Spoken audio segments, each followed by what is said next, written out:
Bienvenidos a esta sesión inaugural del ciclo de conferencias La ciudad y la pandemia en su segundo panel que hemos titulado Las pandemias y su impacto cultural. En nombre de la Universidad Nacional Autónoma de México, del Consejo de Humanidades y del Programa Universitario de Estudios sobre la Ciudad, hemos preparado para ustedes esta serie de 4 conferencias a cargo de destacados especialistas sobre el tema. Y el objetivo que tenemos con este segundo panel, después de haber revisado en el primer panel aspectos históricos de las epidemias, particularmente en México, en este segundo panel nuestros invitados van a abordar el tema del impacto cultural que han tenido diversas epidemias o enfermedades colectivas a lo largo de nuestra historia. Hemos visto, y eso ya lo va a tratar propiamente nuestro invitado de hoy, cómo estos desastres han hecho que los sobrevivientes pues tengamos que buscar nuevas opciones de vida, y dentro de esta búsqueda evidentemente ha habido mejoras, también probablemente ha habido afectaciones mucho más graves, pero como fue en el caso de la peste negra. Pero en el caso de esta pandemia, a diferencia de otras ocasiones, tenemos una sociedad mucho más consolidada, mucho más informada. Afortunadamente, contamos con especialistas de alto nivel. El ciclo lo ha preparado la maestra Lilia Rivero Weber. Lilia, ¿qué tal? Muchas gracias. Buenos días. Ella es integrante del equipo PUEC y se va a quedar a cargo de la sesión del día de hoy. Este ciclo de conferencias empezará el día hoy, 14 de agosto, y seguirá hasta el 4 de septiembre, todos los viernes a las 11 de la mañana. El día de hoy tenemos como invitado especial al doctor Mario Mandujano. Él es profesor de la UAM Xochimilco, y ya la maestra Lilia me hará el favor de presentarlo propiamente con toda su semblanza curricular. Les agradezco a todos su atención, su seguimiento, y dejamos en cargo del panel a la maestra Lilia. Lilia, muchas gracias por tu preparación del ciclo, como siempre muy profesional. Te deseo todo un éxito, como seguramente va a ser. Mario, bienvenido. Gracias. Muchas gracias, doctor Delgado. Buenos días a todos ustedes. Y bueno, como bien dijo el doctor, hoy tenemos un invitado de lujo. El doctor Mario Antonio Mandujano Valdés es médico cirujano, especialista en otorrinolaringología por la UNAM, con una maestría en rehabilitación neurológica por la Universidad Autónoma Metropolitana, doctor en antropología física por la ENA, profesor investigador de la UAM, y miembro titular de la Academia Nacional de Medicina. También es miembro honorario de la Sociedad Húngara de Medicina de Rehabilitación y investigador del Sistema Nacional de Investigadores Nivel 1. El día de hoy el doctor nos va a dar una magnífica conferencia que versa sobre cómo la humanidad ha convivido con estos grandes asesinos durante por lo menos los últimos 5,000 años, ¿no? Las enfermedades colectivas que han asolado a la humanidad periódicamente, y que en este caso específico se va a hablar de la peste bubónica. De esta epidemia se tiene conocimiento desde el auge de la civilización griega y en su transición al Imperio Romano, pero lo más importante es la dimensión que esta epidemia tomó en la época de la Edad Media, en donde produjo más de 75 millones de muertes. Por eso también se le conoció como la muerte negra. Bueno, yo no quisiera abundar mucho más para darle la palabra al doctor Mario Mandujano. Muchísimas gracias por aceptar esta invitación, doctor, y bienvenido al ciclo de conferencias Las epidemias y su impacto cultural. Bienvenido. Bueno, muchas gracias. En primer lugar, deseo agradecer la invitación del programa, la organización de los directivos, y que me dan la oportunidad de acercarme a ese excelente auditorio de la UNAM, por una parte, y por otra parte compartir con entrañables colegas que aunque vamos a estar distantes, es un privilegio poderme integrar a este grupo. Entonces, ojalá y pueda cumplir las expectativas de una magnífica conferencia. Ojalá que sea una conferencia que pueda despertar interés, que pueda despertar preguntas. Entonces, sin más, les pediría que veamos la primera transparencia. Agrego en lo que aparece la transparencia que es un tema apasionante, extensísimo. Entonces, por necesidad, los planteamientos que yo aquí exprese con ustedes y que espero algunas preguntas y comentarios son por necesidad superficiales y muy limitados. Cada uno de los elementos que voy a mencionar ameritaría conferencias. La literatura es sorprendente, que la literatura es poco citada, hay cosas muy interesantes. Cuando uno ve las versiones y ahora que hay la métrica en ciencia, el número de citas es bajo. Yo creo que esto es una invitación para que todos reflexionemos, estudiemos a fondo y escribamos. Empezamos, la anterior simplemente eran los créditos institucionales que gentilmente ya los presentaron.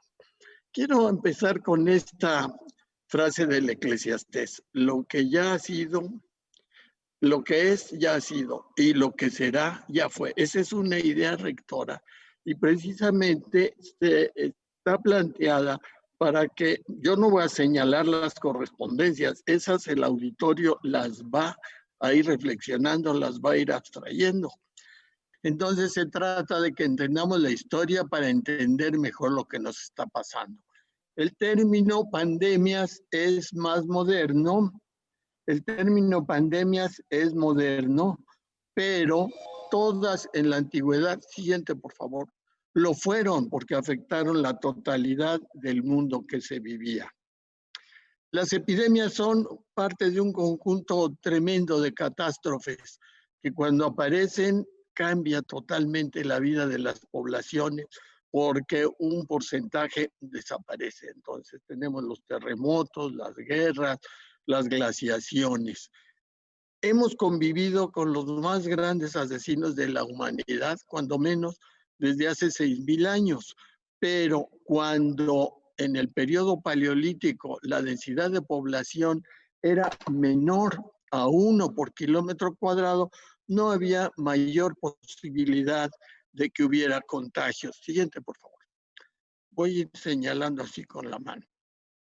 Cuando los grupos humanos se hicieron más compactos y empezaron a vivir en hacinamientos, cuevas, chozas, lo que fuera, aumentó el contacto entre humanos y se hizo mucho más cercana la relación con el ganado. Originalmente los pastores, mejor dicho, los cazadores primitivos ya entraban en contacto con los animales. Y por ejemplo, el caso de las marmotas y otros roedores son portadores habituales de la mayoría de las epidemias que nos han estado afectando. Siguiente, por favor. Ahora, ¿cuáles epidemias nos interesan? Todas las epidemias son importantes. Las grandes asesinas, como dije hace un momento. La número 1 ha sido la viruela, 300 millones de muertos, cuando menos. La 2, el sarampión, 200. La influenza española de principios del siglo pasado, entre 50 y 100 millones. Pero vamos a concentrarnos por el interés del tema en la peste negra, que mató 75 millones. ¿Y por qué ha sido tan trascendente? Porque fue una mortalidad altísima en un periodo bastante corto. Otras epidemias, la lepra, la tuberculosis, están ahí señaladas, tifo, fiebre amarilla, las fiebres virales que tenemos ahora en los continentes, sobre todo en África, el SIDA en todo el mundo, no son menos importantes. Pero la densidad y la rapidez con la que acaban con las poblaciones es diferente. Siguiente, por favor. Vamos a platicar acerca de la peste negra. Fue una mortalidad tan grande que por eso se llamó peste negra. En esa época, muerte negra, más que peste. El peste fue muy tardío. Ahora, todas las epidemias han tenido consecuencias sociales y culturales. Pero como les señalaba yo a ustedes, este es muy importante. Algunos autores han planteado una hipótesis no exenta de opositores. ¿Y cuál es la hipótesis? Detonó el fin del periodo feudal y por lo tanto la sociedad moderna nació con la epidemia. Ya nos decían en la introducción cómo es que se reorganizan las poblaciones. Por ahí vamos a analizar algunos elementos. Siguiente, por favor. Este es un libro muy pequeño, pero muy completo, muy hermoso. Se llama Fin de la Sociedad Medieval y la Peste Negra. En ese argumentan lo que les estoy planteando. El autor, Hendrik van Jevelt Patillo. Resulta que, revisando la bibliografía, hay una serie de detractores que dicen, no, es exagerado, usan hasta la palabra, una grosera exageración decir que ahí nació la sociedad moderna, cuando hubo otra serie de cambios básicamente en el sistema feudal, guerras, cambios en las religiones, pero yo quiero insistir, y vamos a ver los datos, que sí nos hace pensar que realmente nació con él. Ahora, visto en términos más modernos, se llama la peste bubónica y el concepto actual nos la menciona, nos la señala como producida por la Yersinia pestis, que es una bacteria del intestino, una enterobacteriácea que ha sido muy difundida en el orbe, que es una de las episodias. Originalmente ha venido por las ratas. Vamos a mencionar un poquito más lo de las ratas, un poquito más adelante. Es el medio mejor conocido, el piquete de la pulga. Se habla que la bacteria es muy inteligente, que le produce una parálisis en el intestino a la pulga y toda se le queda ahí estancada. Y en el momento que pica a su cliente, le inyecta una enorme cantidad de bacterias y ahí empieza la infección. Circula hacia los ganglios linfáticos se hinchan, se edematizan, se convierten en abscesos y se hacen unas bolas, digamos, entre 8 o 6 centímetros. Yo nunca las he visto, pero en las imágenes, 6 a 8 centímetros y que pueden drenar. Esa es una vía. Pero la otra es que se va yendo por el torrente circulatorio a la mayoría de los órganos importantes, al corazón, a los pulmones, el hígado, el vaso. De la mayor trascendencia es la pulmonar. Entonces tenemos la primera forma restringida a las bubas. La segunda forma de la peste, la neumónica. Y en todo ese trayecto de la bacteria en el sistema circulatorio, cuando lo invade completamente, se llama septicemia y es la parte séptica. Cuando se transmite por las ratas, lleva algunos días, muy poquitos, 3, 4 en incubarse y empezar todo el ciclo que les mencioné. Pero cuando se transmite por vía aérea es prácticamente inmediata y en menos de 3 días está muerto el portador. Y aquí mencionamos el nombre de Alexander Yersin y otro colaborador, Kitasato Shibasaburo, japoneses, descubrieron las bacilas, pero recién en el siglo XIX. Antes de ello, no. Y cuando hablemos de las ratas, les diré que se hizo la conciencia de que podían ser transmitidas por las ratas muy tardíamente, en el siglo XIX también, casi siglo XX. Siguiente, por favor. Ahora, comentando la propagación de la infección de las ratas, seguramente han escuchado o han tenido la oportunidad de leer la novela de Albert Camus, que se llama La peste. Y ahí las ratas ocupan un sitio protagónico, que el doctor salió y empezó a pisar ratas muertas y otras estaban muriendo y demás. Surgió una enorme discusión porque no se mencionaban los roedores en la mayoría de las descripciones clásicas. entre paréntesis, en la peste en el siglo XVIII en Marsella, ahí sí encontraron miles de ratas muertas y las tiraban al mar, quien se las encontrara, pero tampoco pudieron hacer la diferencia que eran el transmisor. Y ya mencioné que también la peste se contagia por el aire respirado entre humanos, el contagio es inmediato y las formas, como mencioné, son más graves. Eso nos explica cómo era que se transmitía tan rápidamente. Siguiente, por favor. Estas cuestiones ya las señalé y vemos aquí esta imagen verdaderamente medieval donde están ilustradas las bubas. Ahora, en el caso de que se restrinja a la forma bubónica, en que drenen y que no se haga la septicemia y que no suceda la forma neumónica, la mortalidad es aproximadamente del 30%. Pero en los casos neumónicos o en los casos septicémicos, la mortalidad es cercana, bueno, mejor dicho, es prácticamente del 100%. Siguiente, por favor, en 3 a 4 días, como mencioné. Ahora, las pestes. Hay referencias bíblicas de que Jehová le instruyó a Moisés que hiciera un procedimiento y echara al aire ahí algunas cosas y que en ese momento los egipcios empezarían a desarrollar bubas. Muy sugestiva la palabra, pero las cuestiones históricas no están del todo conformadas. Pero de todos modos, podemos decir que desde tiempos ancestrales periódicamente han estado afectando.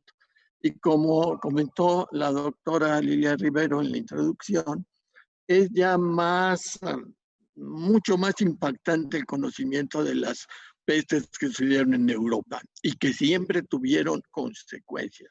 Tenemos, por ejemplo, la peste de Atenas, que fue en el 428 a.C., narrada por un historiador, Tucídides, durante la guerra del Peloponeso. ¿Cuál fue la consecuencia? Se perdió la guerra. Se retiraron los atenienses y se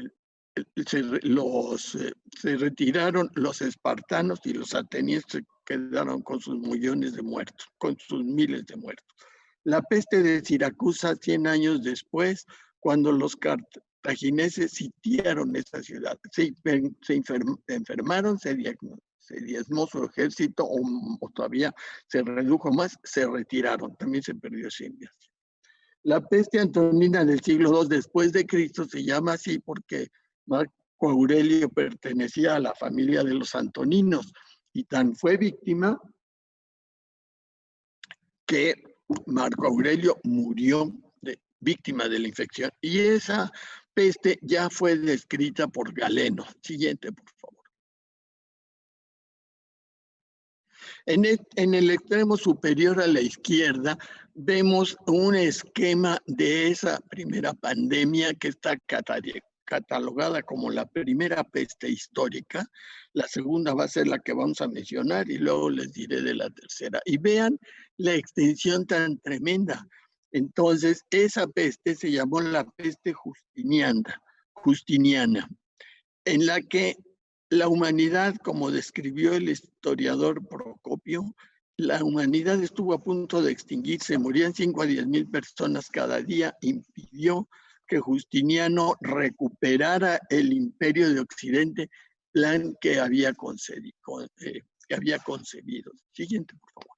Hay otras pestes que fueron la peste cipriana. Esa es interesante porque San Cipriano, que era el obispo de Cartago, la describió. Ahora, ¿por qué llamamos vamos a comentar un poco la muerte negra? No me atrevo a señalar que es la madre de todas las pestes. Hay anécdotas. Entró por Cafa. Cafa fue un puerto genovés en el Mar Negro que estuvo sitiado en 1346, como aquí está señalado, por los tártaros. Ahí la anécdota es que catapultaban cadáveres sobre las murallas en la idea de enfermar. Ya tenían alguna idea del contagio, lo que no sabían es que así no se contagia. De todos modos, se contagiaron sitiados y sitiadores. Viajaron los genoveses en varias embarcaciones a Siracusa, en Sicilia. Los tártaros se retiraron y la historia ahí empieza. Llevaron la infección a Sicilia y de ahí se fue a toda Europa. Siguiente, por favor. En esos 6 años mató cuando menos 25 millones de personas. Y veamos ahora las cifras aproximadas. En el fondo vemos un mapa, aunque cuesta trabajo por colores, uno más clarito en Sicilia, de ahí estuvo en el 1347, después se va a toda Italia y ya de ahí se fue a toda Europa. Mató de Florencia el 50% de la población, de Venecia el 70%, Barcelona el 76%, Magdeburgo 60%, Hamburgo y Bremen 70%, y en África 70 millones más. Siguiente, por favor. La vida se desarticuló absolutamente. Todo mundo se abandonó, los padres a los hijos a los padres, los cónyuges, los vecinos, los amigos. En un ámbito un poco más social se perdieron los funcionarios de la comunidad, los funcionarios, los actores sociales, médicos, notarios, recaudadores de impuestos, boticarios y de especial trascendencia los curas. Murieron más pronto los que estaban más cerca de las ratas, los carniceros, los tenderos, etcétera, y por lo tanto desaparecieron todo tipo de servicios. Siguiente. Aquí vemos un esquema, una obra muy bonita, es posterior de Bruegel el Viejo, que se llama El triunfo de la muerte, y ahí se puede ver que mataba igual ricos, pobres, grandes, viejos, aunque se sabe demográficamente que fue una peste de niños y jóvenes. Mató muchos más niños y jóvenes que personas mayores. Fue imposible manejar tantísimos cadáveres, y se volvió un conflicto sepultarlos. Así que se destinó ríos y barrancas simplemente para arrojar los cadáveres. Ahora, que fue muy importante y muy grave, se perdió el ritual funerario porque la gente moría sin confesión y fue necesario que el papado emitiera remisión completa de los pecados de quienes morían sin confesión. Hay que estamos sobre el tiempo con tanta interrupción, trataré de ir más rápido. Las palabras de Boccaccio en su libro, el de Camerón, son impresionantes. Ni cortejo, ni lágrimas, ni cirios los honraban. Se había llegado al extremo que a nadie le importaba la muerte. Pero las cosas se complicaron mucho más, como veremos. Siguiente, por favor.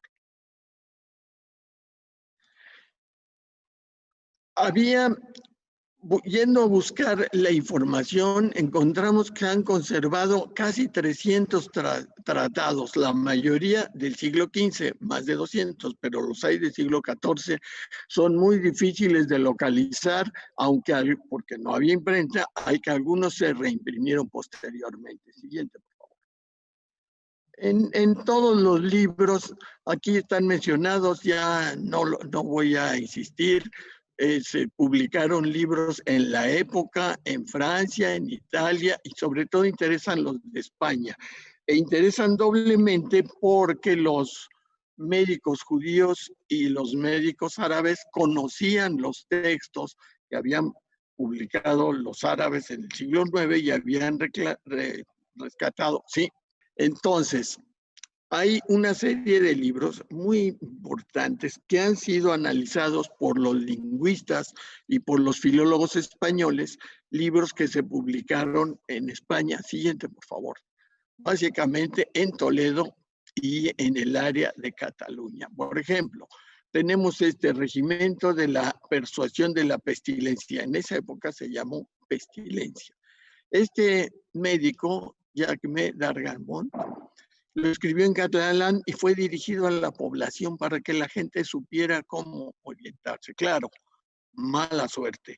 Murió de la peste casi al mismo tiempo. Y doble mala suerte, pero más que mala suerte, genocidio, lo voy a mencionar más adelante, coincidió su muerte con un ataque que sufrió su aljaba, que es los sitios donde se reunían los judíos a hacer toda su relación social.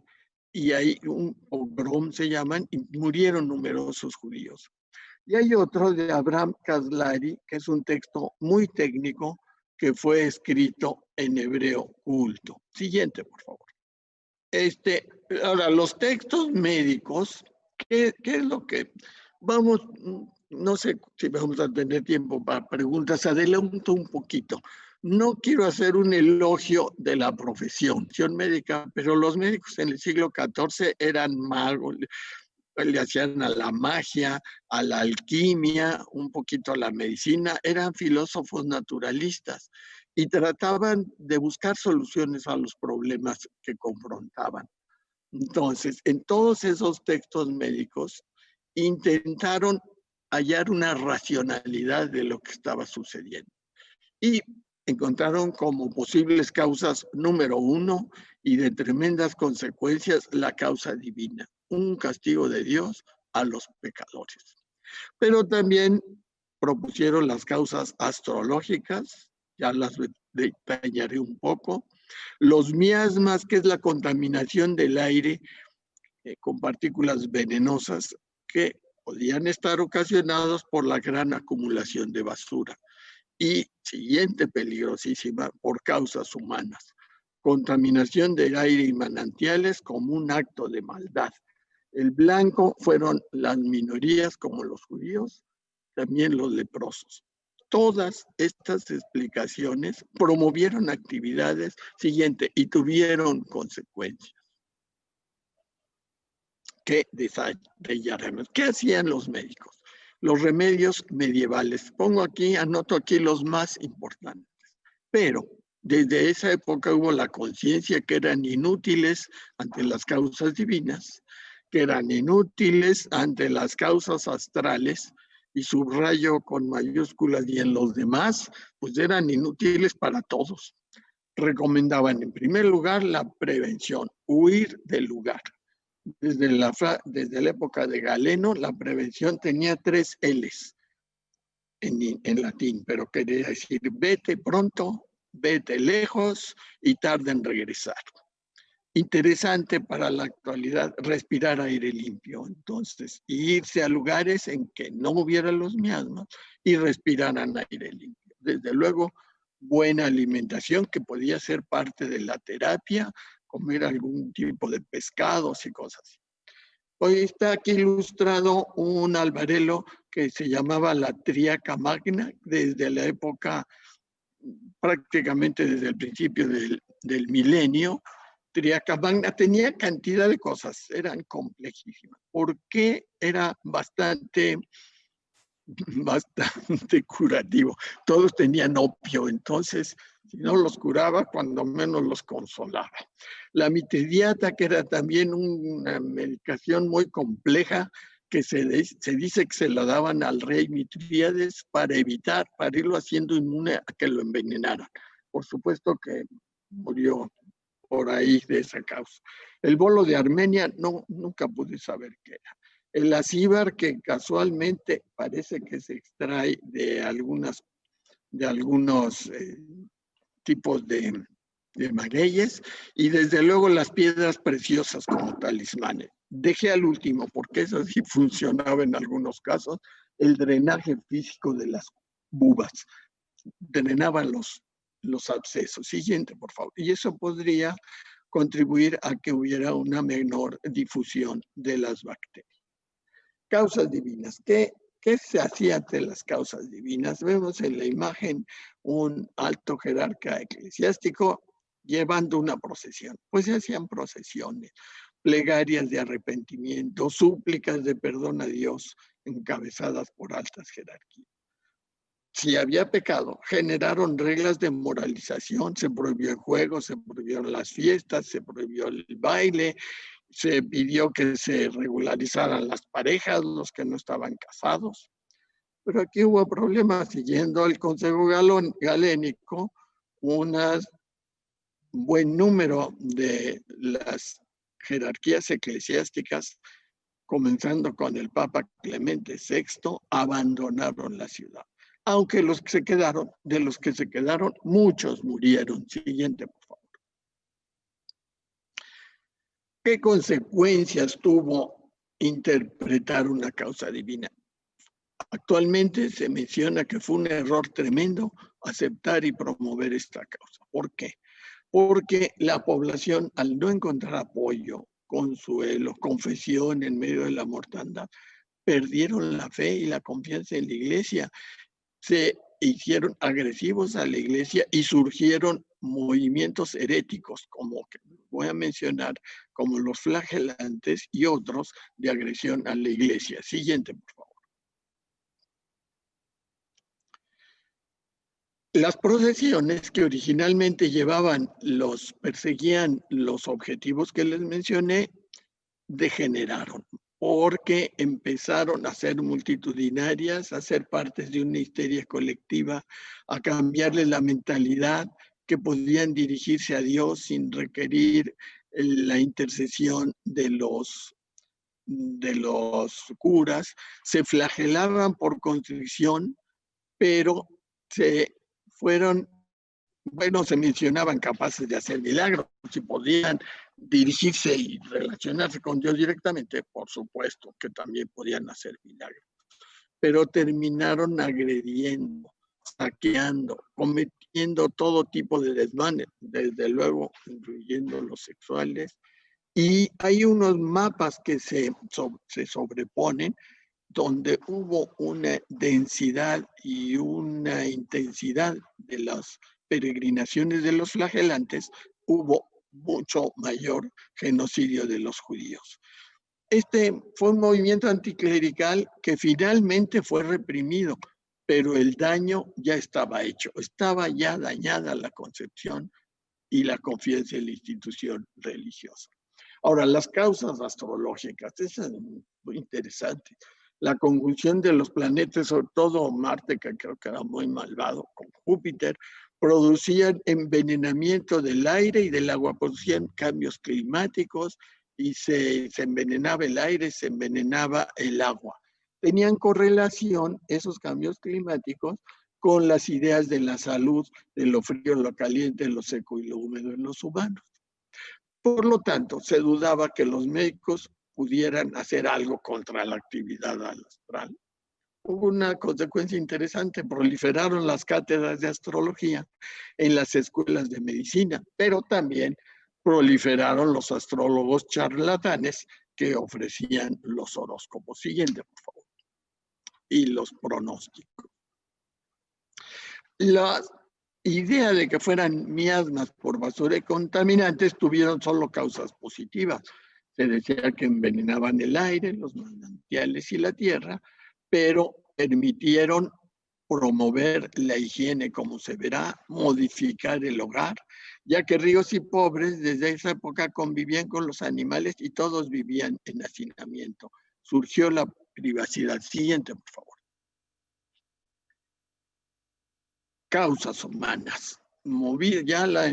Les esbocé, movidos por la maldad. Algunas minorías podían lanzar píldoras infecciosas al aire, podían envenenarlo, podían envenenar el agua y la tierra. El blanco fueron las minorías judías. Los judíos, por costumbres del Antiguo Testamento y del Talmud, vivían con mejor higiene y morían mucho menos. Entonces fue el argumento para decir, bueno, a ellos no les está pasando nada y todos los demás están muriendo. Fue un argumento para atacar lo siguiente. Sí.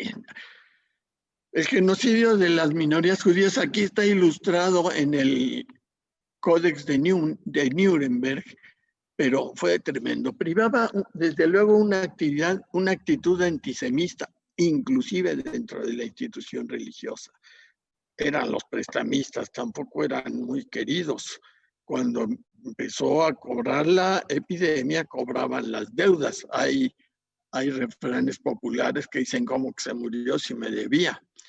Estaba vigente la idea del anticristo, pero lo espantoso, los quemaron vivos por millares en muchas situaciones. y con un extremo de maldad. En algunas circunstancias los quemaban desnudos, les quitaban la ropa para ver si portaban dinero con ellos. Aquí vemos un mapa en que están señalados los puntos que casi no se ven, pero se los platico, en donde fue importante la peste, como ya lo vimos al principio. Pero veamos algunos números. En Basilea, todos los judíos de la ciudad los encerraron en un edificio de madera y los quemaron vivos. En Estrasburgo asesinaron 8,000. En Basilea. En Estrasburgo, 8,000. En Maguncia, 12,000. En Amberes y Bruselas, que fueron exterminadas todas las comunidades. Y miles más murieron como una reacción descontrolada a lo largo de todos los estados del Sacro Imperio Romano. Siguiente, por favor. Fue un genocidio. Ahora, no fueron los únicos. No encontré referencias, aunque se manejaba que también los leprosos lo podían envenenar, pero los siguientes clientes fueron las brujas. Y por esa y por muchas otras razones, las brujas, por su relación con el diablo, eran capaces de generar todas esas cuestiones. Y hasta el siglo XVIII, miles fueron a la hoguera. Bueno, en la anterior es también una pintura de Bruegel, el Viejo, en donde está señalado el carnaval, que en esa pintura coincide con los servicios religiosos. Pero la idea fue que había que gozar el día, el aquí y el ahora. En contra de todas las recomendaciones de moralidad, unos segmentos de la población se dedicaron a disfrutar todo tipo de placeres, fiestas, bebidas, los baños comunales, los burdeles fueron muy visitados. Entre paréntesis, los religiosos, algunos cuando menos, también entraron a ese juego. Siguiente, por favor. Ahora, hubo otras condiciones de crisis. Ya había mencionado que los detractores de la hipótesis de que la peste fue la madre de la sociedad moderna, desde periodos inmediatamente anteriores, el desamparo de los vasallos y de los siervos condicionó que buscaran mejores condiciones de trabajo y empezaron a irse a otros lugares, aun cuando tenían pactos de honor de permanecer con su señor feudal, buscaron mejores pagas y fueron quedando abandonados campos y granjas, lo cual llegó a un extremo con la epidemia. Pero el siervo, atado a una tierra por generaciones, como ahí están anotado, había llegado a su fin. Subieron tremendamente los costos de su mano de obra, así que nobles y señores feudales pidieron a las autoridades, al rey y a otros nobles, que se limitara la paga.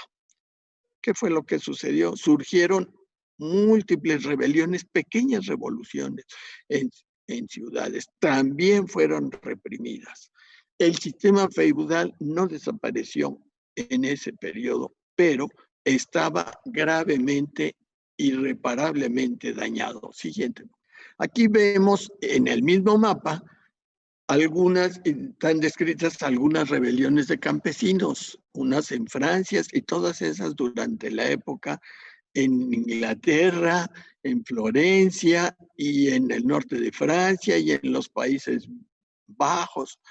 Todas las revueltas campesinas fracasaron, pero fueron el preludio de una serie de vindicaciones que vendrían siguiente, por favor, resurgirían más tarde. Aquí hay un misterio de la medicina y a lo mejor lo vemos con esperanza. La peste de una manera misteriosa desapareció. ¿Qué fue lo que quedó? Al margen del desastre demográfico que ya les mencioné, los que sobrevivieron, sobre todo, estaban muy lesionados emocional, psicológicamente. Habían perdido el sentido de la vida. Sus pilares básicos se habían desplomado, que eran la protección del sistema feudal y de la religión, que habían sido muy importantes a partir del colapso del Imperio Romano. el imperio carolingio pudo reorganizar cosas, pero que se volvieron a complicar. Pero el sistema feudal y la iglesia dieron la oportunidad para que prácticamente 300 años, un poquito más, las sociedades caminaran y se desarrollaran. Al perder esos pilares, no tenían nuevos marcos de referencia para orientarse y los tuvieron que buscar y los encontraron. Siguiente. ¿Cómo se hizo la reconstrucción de Europa? Primero, sigamos abundando en las secuelas. Se perdió la protección que el feudalismo y la iglesia medieval habían aportado, como ya les mencioné, después de esos periodos históricos. Se perdió absolutamente la confianza en la iglesia y en los señores feudales. El campo quedó abandonado. En las ciudades, 1 de cada 3 casas estaba vacía o abandonada. Cambió la visión de la sociedad, ya no estuvo centrada en Dios, sino en el individuo. La iglesia se había debilitado por los que se fueron y por los que murieron. Cambiaron todas las reglas, se relajaron los requerimientos para que se ordenaran los sacerdotes y por lo tanto disminuía la confianza en ellos. Siguiente, por favor. ¿Cómo se fue reconstruyendo? Veamos los lados positivos. Había estado prohibido durante el periodo medieval temprano la disección de cadáveres, la anatomía había estado estancada. Hubo algunos intentos que sabemos de autopsias, sobre todo en Florencia, de casos fallecidos, pero fueron muy poquitos y muy escondidos. Al cambiar las cosas, desarrolló la ciencia médica, la anatomía, la fisiología y sobre todo la terapéutica. Astrología y medicina se desarrollaron como ciencias hermanas, una hacia la astronomía y otra la medicina que conocemos. Los sobrevivientes tenían mayor riqueza por la herencia de los fallecidos, siempre andaban peleando a quién le correspondía la herencia, y pudieron disfrutar del lujo y aún de las artes. Siguiente, por favor. Ya mencioné la mejoría de la higiene al distanciarse de los animales en la vivienda. Aún los ricos tenían muy cerca a los animales. Hubo privacidad, porque primero estaban todos juntos. Al tener ambientes caseros más amplios, ya pudieron tener vida más privada.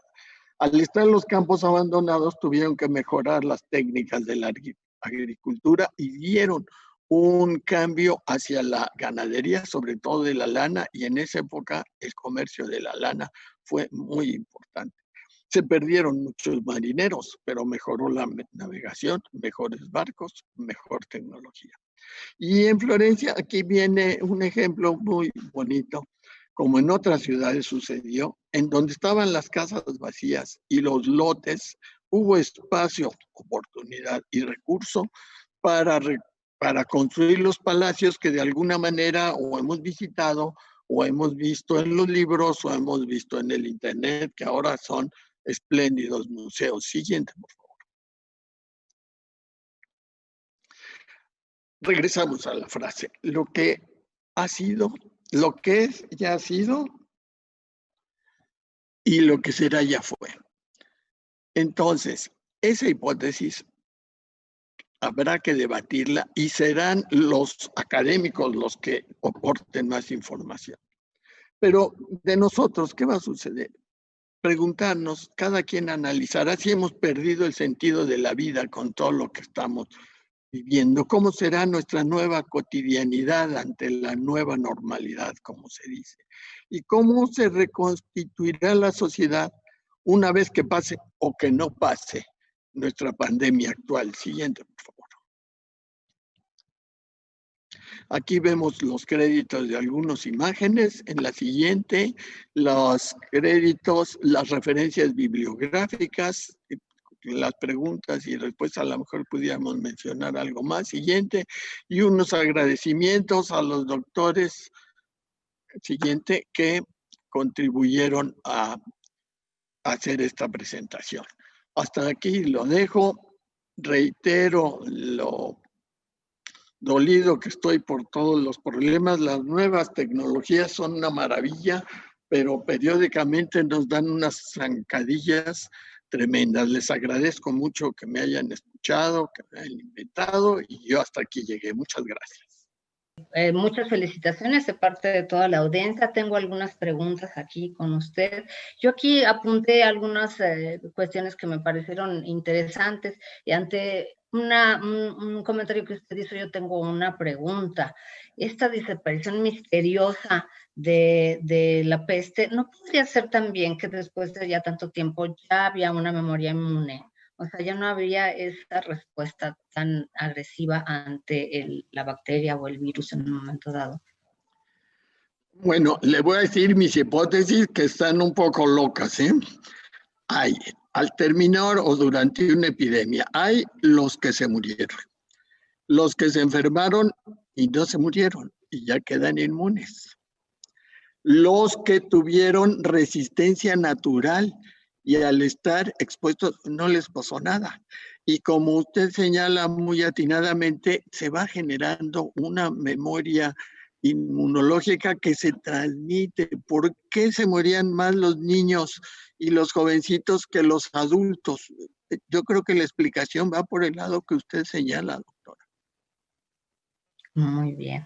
Y en cambio, ahora en día, al parecer, quienes traen más carga de contagio son los niños, en el caso del COVID-19, ¿no? Por lo que yo he estado leyendo, son asintomáticos en general, por lo general, pero tienen una carga de contagio muy fuerte.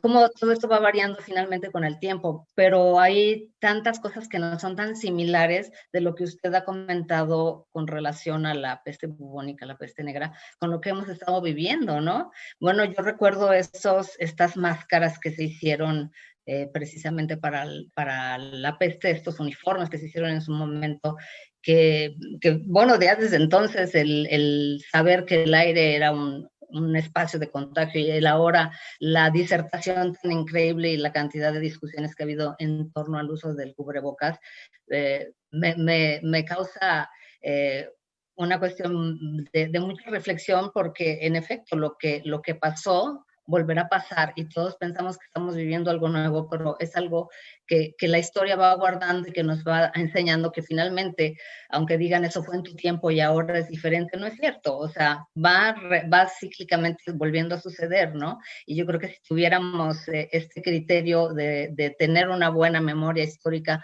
pues muchos de los errores que se han cometido no se cometerían y se empezaría a trabajar inmediatamente en las cuestiones de prevención y de higiene y de todo lo que usted ha comentado. Pero bueno, le voy a comentar aquí, Silvia Clementina Isasola le dice: muy buenos días, doctor, gustosa de escuchar al doctor Mario Mandujano, mi mentor. Buenos días, Isabel Azcarruns desde Bolivia. Fernando López, saludos desde Iztapaluca, Estado de México. Olgalina Franco Jarquín dice: doctor Mandujano, un placer escucharlo, es muy interesante, nos da un panorama universal e histórico de las epidemias y tan ameno, con paciencia por las interrupciones. Muchas gracias. Natalia SC, ayer en conferencia el filósofo Enrique Dussel en Aristegui mencionó una teoría similar a la mencionada hace un momento respecto a que la peste negra cambió el sistema feudal. Düsseldorf dijo que la presente pandemia es el fin de la era moderna. No sé si tiene un comentario ante este comentario también. Ay, pues muchas gracias a quienes comentan y a quienes tuvieron la paciencia de sobrellevar todas las interrupciones. Yo cometí una omisión y la doctora me da opción de comentárselos.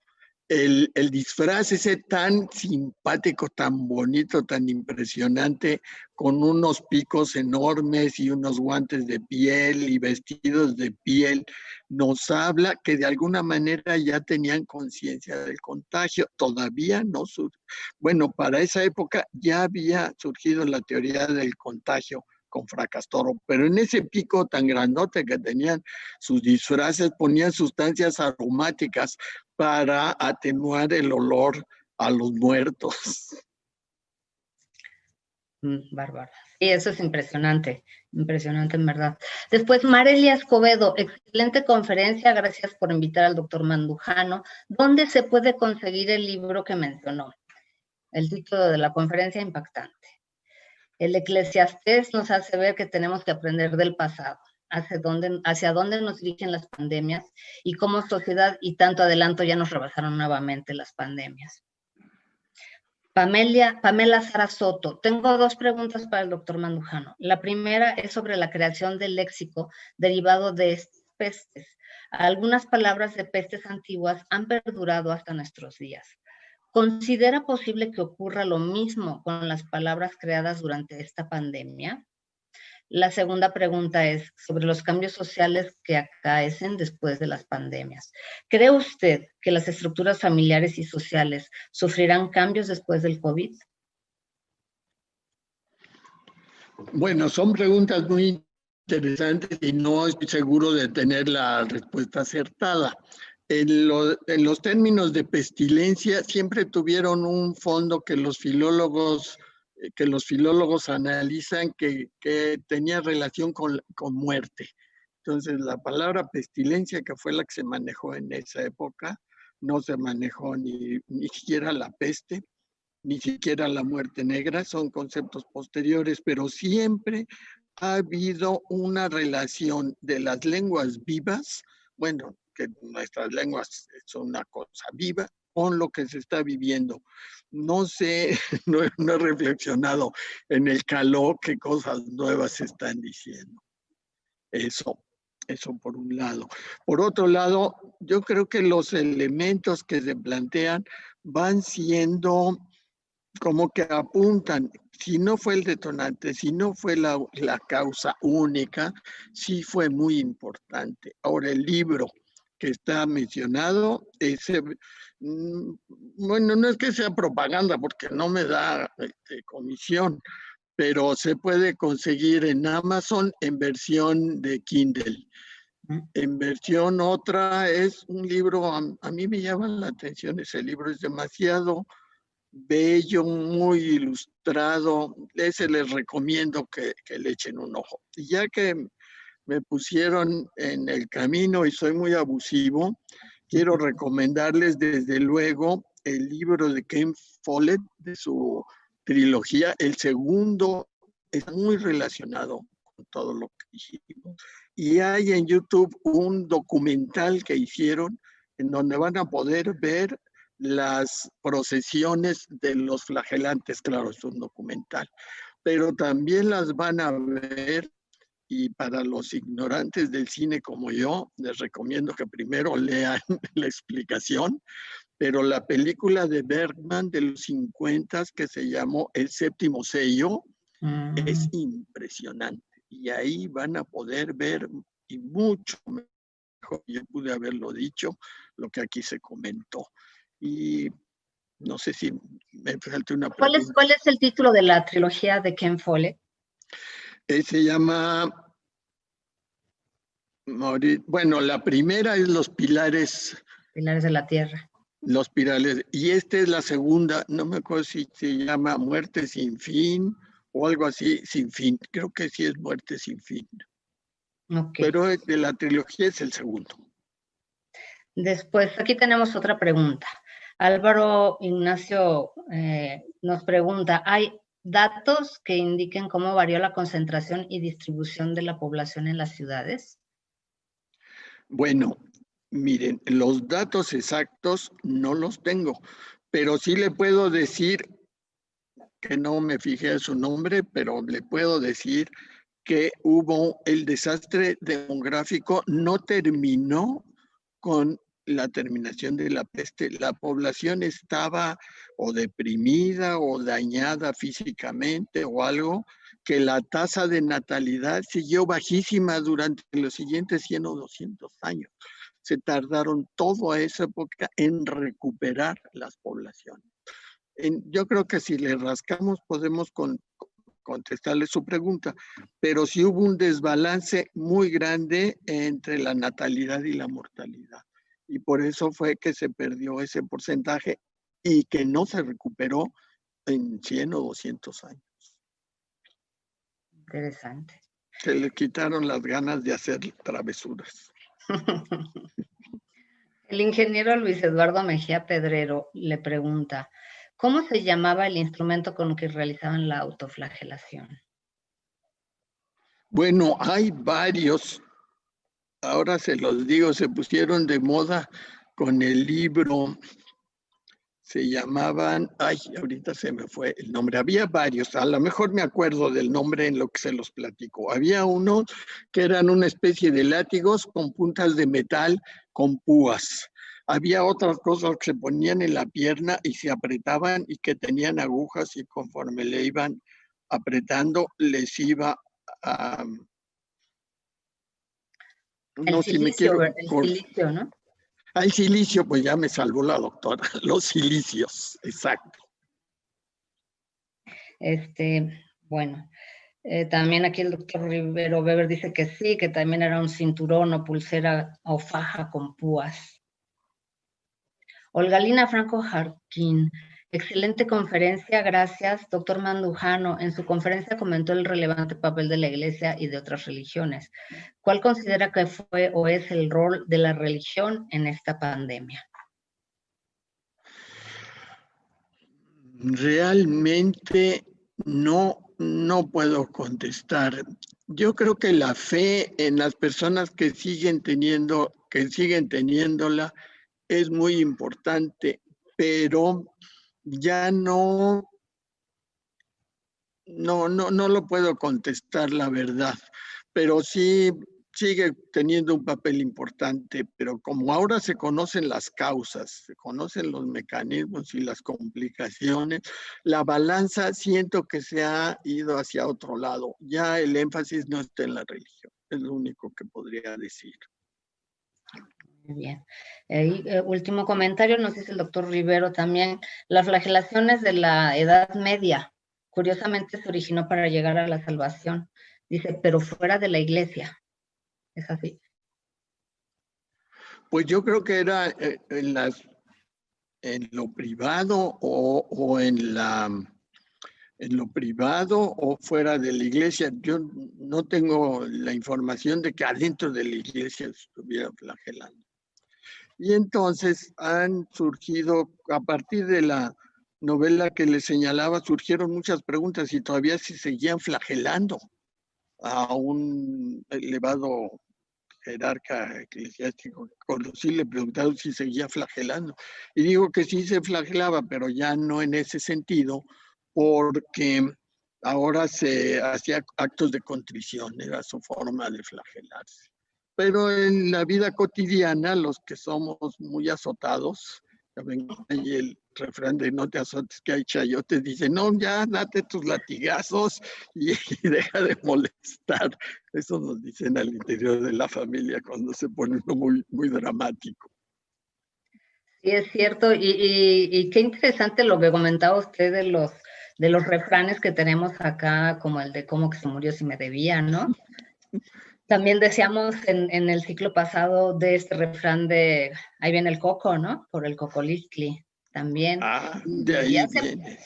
Hace poco también lo de aflojar el codo, me lo explicó también un historiador, que es porque traían todas las monedas agarradas de un alambre y que cuando daban una moneda, pues tenían que bajar el codo, ¿no? Entonces, como toda esta serie de refranes que los decimos y no sabemos ni por qué los decimos, y qué interesante, ¿no? Porque finalmente vas encontrando toda esta razón histórica, también lo de tipo faros, pues es que antes de que los les dieran el tiro de gracia cuando se hacían estas asesinatos en el paredón, se les daba como un último cigarro antes de la ejecución, entonces tipo faros, ¿no? Porque eran los faros que se hacían con el papel de arroz. Entonces, bueno, creo que eso es todo un tema también interesante, saber por qué decimos tantas cosas que han venido continuándose con tradición oral, ¿no? Pero bueno, doctor, este ciclo es prometedor, en verdad, yo le agradezco muchísimo su presencia el día de hoy, y bueno, pues un poco va a ser esta la dinámica, este impacto cultural que han tenido las epidemias a lo largo de nuestra historia. Y bueno, empezamos con usted con la parte más antigua. La próxima sesión será el doctor Carlos Viesca, que nos va a hablar de todo lo que sucedió aquí desde el momento de transición, de todas las los contagios que se dieron con este nuevo mestizaje hasta los fines de la época colonial, y después vamos a tener a la doctora Servín, que nos va a hablar de los pabellones, arquitectura para el apoyo en estas epidemias, los pabellones antituberculosis. Entonces, bueno, pues los invitamos a todos a continuar con este ciclo. Doctor, yo le doy a usted la palabra para que se pueda despedir también, en lo que yo cierro la ponencia de la sesión del día de hoy. Me voy a despedir con una idea que ni se imaginan. La peste misteriosamente desapareció. Sí, desapareció la negra, pero la peste no ha desaparecido. Todavía hay cuando menos 1,000 o 2,000 o hasta más fallecidos por peste en el mundo, incluyendo al principio del siglo pasado en los Estados Unidos de Norteamérica.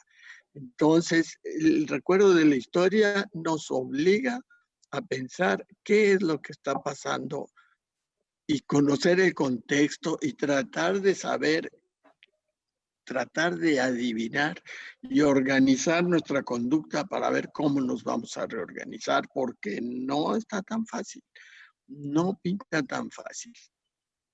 Si ustedes ven los números, y bueno, termino diciendo que fue una experiencia muy grata para mí estar con ustedes. No dejé de sufrir con las interrupciones, pero cuando menos no me dio un infarto a media conferencia. Muchas gracias una vez más. No, muchas gracias a usted y muchas gracias a nuestro público. Gracias por la paciencia, por las rupturas de internet que tuvimos el día de hoy. Desgraciadamente es algo que no podemos controlar. Gracias por su paciencia, gracias por estar con nosotros. Y los esperamos el próximo viernes a las 11 de la mañana con el doctor Carlos Viesca Treviño, que nos va a hablar del impacto cultural de las epidemias en México de los siglos XVI al siglo XVIII. Muchas gracias y buen fin de semana para ustedes. Recuerden que la UNAM no se detiene. Hasta luego.